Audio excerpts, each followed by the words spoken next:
जेपीआरए को अनुमोदन कराया नहीं और लागू किया।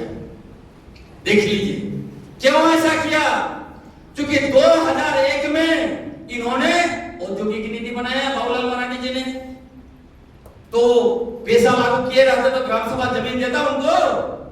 बरी से बहरागोड़ा इतना दूर रोड के दोनों तरफ 5-5 किलोमीटर उद्योगपतियों के लिए स्वर्ग बनाने वाले थे माननीय बाबूलाल मरांडी, याद रखिएगा।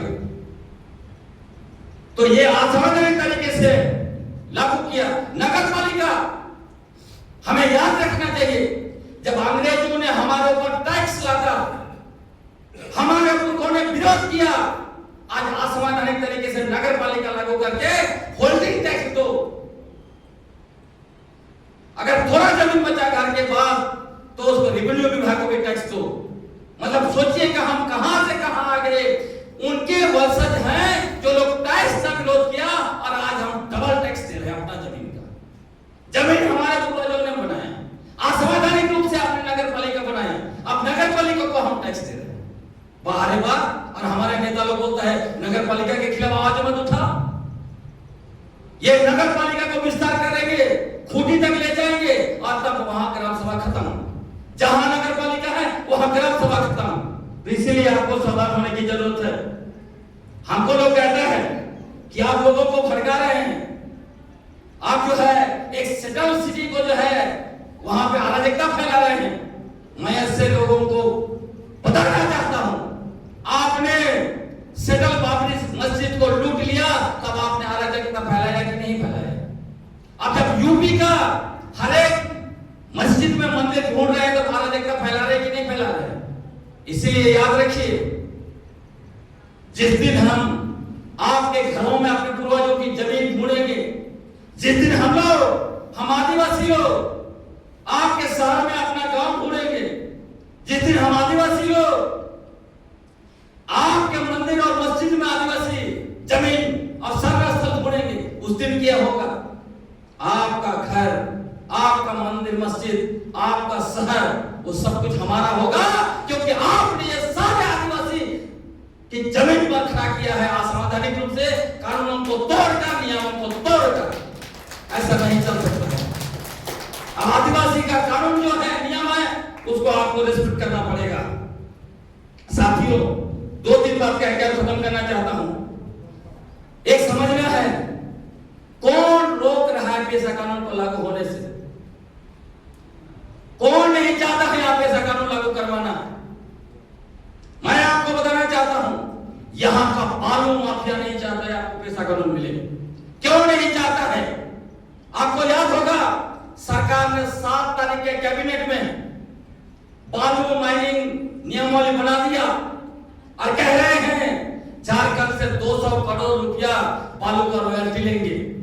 मतलब इनको पैसा लूटना है बालू से, तो नियमावली बनने में कोई दिक्कत नहीं है, लेकिन आदिवासियों का अधिकार देना है तो नियमावली नहीं बनेगा। ये कैसे आपको सरकार है? सवाल उठाना चाहिए कि नहीं उठाना चाहिए?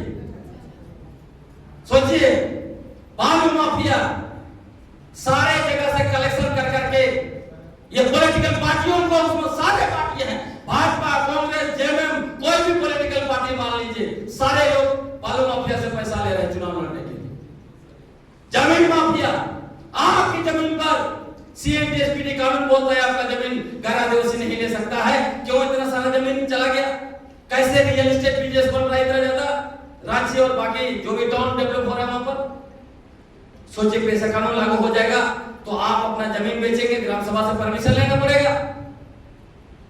मैं याद करता हूं, रांची में देखिए, 24 साल पीछे जाइए, क्या बाहर के लोग इतना भरे हुए थे क्या? यदि पेशा कानून लागू हो गया होता 2001 में, तो हमारी बहुत सारी जमीनें बच जाती। जो जमीन चली गई है वो भी वापस हो जाता। इसीलिए बाहरी लोगों को बसाने के लिए, जमीन माफिया को संरक्षण देने के लिए इन लोगों ने पेशा कानून लागू नहीं किया और अभी लागू नहीं करना चाहते हैं, क्योंकि यही जमीन माफिया इन लोगों को पैसा देता है पार्टी चलाने के लिए। खनन माफिया, उसमें बालू भी है। आप सोचिए कि आप जब कोई क्राइम करते हैं, तुरंत जो है कि पकड़ के पुलिस आपको डाल देती है जेल में, लेकिन आपके पहाड़ पर इतना बड़ा बड़ा क्रशर चल रहा है,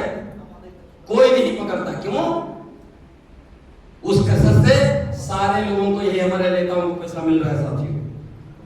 शराब माफिया पैसा कानून बोलता है अनुसूचित क्षेत्र में बिना ग्राम सभा का परमिशन का आप किसी तरह का मादक पदार्थ नहीं बेच सकते।